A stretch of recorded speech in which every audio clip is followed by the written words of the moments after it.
Junction पर plastic के झोले में मिला इतना कैश कि जीआरपी आरपीएफ जवानों के उड़े होश। खबर चंदौली से है। पंडित दीनदयाल उपाध्याय जंक्शन पर जीआरपी ने हैरान कर देने वाला खुलासा किया है। 3 युवकों के पास से प्लास्टिक के पुराने झोले से 80 लाख रुपए कैश बरामद किया है। चेकिंग के दौरान जीआरपी आरपीएफ को डीडी जंक्शन पर 3 युवकों से 2 झोलों में ये कैश मिला है। युवक झोले में छुपाकर ये कैश वाराणसी से पश्चिम बंगाल ले जा रहे थे। जीआरपी की माने तो पकड़ा गया रुपया हवाला ज्वेलरी से जुड़ा है। तस्करों ने जीआरपी आरपीएफ के जवानों की आंख में धूल झोंकने के लिए पुराने प्लास्टिक के झोलों का इस्तेमाल किया था। जीआरपी ने डीडी जंक्शन पर जनवरी 2023 से अब तक 6 करोड़ 1 लाख रुपए कैश बरामद किया है। डीडी जंक्शन पर पकड़े गए रुपए अब तक या तो ब्रीफ केस, ट्रॉली बैग या पिट्ठू बैग में ही पकड़े जाते थे, लेकिन इस बार हैरान कर देने वाला मामला सामने आया जब तस्करों ने नए तकनीक को अपनाते हुए प्लास्टिक के पुराने झोले में इतने बड़े मात्रा में कैश को वाराणसी से पश्चिम बंगाल भेजने का प्लान बनाया, लेकिन डीडी जंक्शन पर जीआरपी आरपीएफ की मुस्तैदी से ये प्लान भी फेल हो गया। हावड़ा नई दिल्ली रेल रूट के महत्वपूर्ण जंक्शन पंडित दीनदयाल उपाध्याय जंक्शन पर चेकिंग के दौरान प्लेटफॉर्म संख्या 1 पर 3 युवक संदिग्ध अवस्था में दिखाई दिए। तीनों ने पुराने कपड़े पहन रखे थे और उनके हाथ में 2 प्लास्टिक के पुराने झोले लटके हुए थे। जीआरपी आरपीएफ के जवानों को जब शक हुआ तो उन्होंने युवकों के झोले की तलाशी ली तो सभी के होश उड़ गए। दोनों झोले में 500, 200 और 100 के नोटों के बंडल बनाकर रखे हुए थे। तीनों युवकों ने अपने वेशभूषा को इस तरह बना रखा था कि आम आदमी उन 3 युवकों को देखता तो ये समझता कि वह झोले में घर का कुछ सामान लिए हैं, लेकिन दोनों झोलों में नोटों के बंडल देखकर पुलिस वाले भी भौचक्के रह गए। तीनों युवकों को जीआरपी थाने लाकर जब नोटों की गिनती हुई तो कुल 80 लाख रुपए कैश बरामद हुआ। डीडीयू जीआरपी थाने में मामले का खुलासा करते हुए सीओ जीआरपी कुंवर प्रभात सिंह ने बताया कि 3 लोग पकड़े गए हैं जो पश्चिम बंगाल के हावड़ा और हुगली जिले के निवासी हैं। इनके पास से प्लास्टिक के 2 पुराने झोलों में 80 लाख रुपए कैश बरामद हुआ है। नोटों के बंडल बनाकर प्लास्टिक के झोले में रखे गए थे ताकि पुलिस को ये चकमा देकर अपने मंसूबे में कामयाब हो पाए।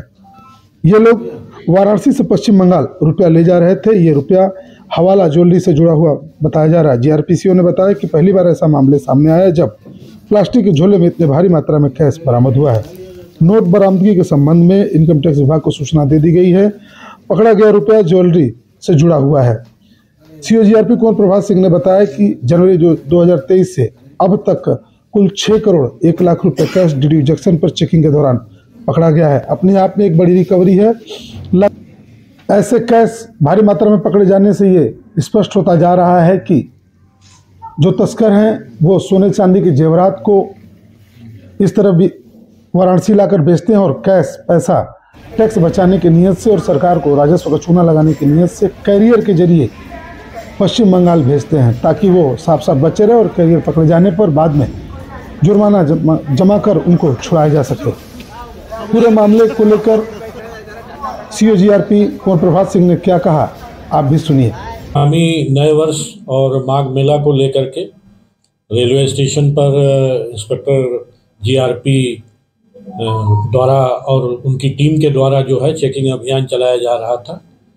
चेकिंग के दौरान प्लेटफॉर्म नंबर 1 पे 3 संदिग्ध व्यक्ति दिखाई पड़े जिनको रोककर उनसे पूछताछ की गई तो उनके प्लास्टिक के लिए झोले में 500, 200 और 100 की नोटों की गड्डियां मिली। कुल 80 लाख रुपए बरामद हुए। क्या कार्रवाई की जा रही है? इसमें आईटी विभाग को सूचना दे दी गई है, वो लोग आ गए हैं और इसमें अग्रिम कार्रवाई उनके द्वारा की जा रही है। ये इतना भारी कैश लेकर के ये तीनों लोग कहाँ जा रहे थे और कहाँ के रहने वाले हैं? ये बनारस से हावड़ा जा रहे थे और ये पश्चिम बंगाल के रहने वाले हैं। अब तक अगर 2023 की बात की जाए तो जीआरपी द्वारा कितनी रकम जब्त की जा चुकी है? 2023 में जनवरी से लेकर अब तक जीआरपी डीडीयू द्वारा 6 करोड़ 1 लाख रुपए बरामद किए गए हैं। सर, ये जिस तरह से इनका तरीका था वह कितना हैरान कर देने वाला था। मतलब एक प्लास्टिक के झोले में जिस तरह से ये लोग इतना भारी रकम लेकर के जा रहे थे। देखिए, अभी तक जितनी भी बरामदगी नोटों की हुई है उसमें पिट्ठू बैग या वीआईपी में नोट लेकर के जाते थे। ये पहली बार है कि एक प्लास्टिक के झोले में लेकर के पैसा जा रहे थे, जिससे कि ये पुलिस को चकमा दे सकें कि ये संदेह ना हो कि पुलिस ये सोचे कि गरीब व्यक्ति है। इस तरीके से इनके द्वारा ये झोले के प्लास्टिक के झोले में पैसा ले जाने का पहली बार मामला प्रकाश में आया। कुछ पता चल पाया है किस तरह का पैसा है ये ज्वेलरी से संबंधित पैसा है। कोई कागजात नहीं था इनके पास? इनके पास कोई कागजात नहीं था, न तो उस पैसे के संबंध में, न इतना पैसा ले जाने के संबंध में।